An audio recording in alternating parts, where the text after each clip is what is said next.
Welcome to Penrose Learning, where we make understanding easy. You start by stopping the music app itself from continuing playback. Open Music, play a track, then tap the Now Playing bar and open up Next. Once there, look for the autoplay icon at the end of the queue and toggle it off. This prevents the app from adding similar songs automatically. Make sure the icon is dimmed rather than highlighted. Once done, the app won't queue more music after your current song ends. Next, stop external devices from triggering playback.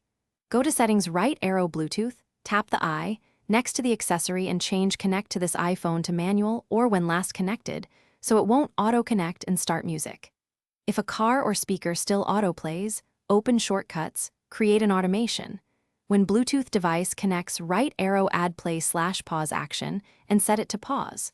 That ensures any connection triggers an immediate pause, blocking unwanted autoplay from cars, speakers, or headphones.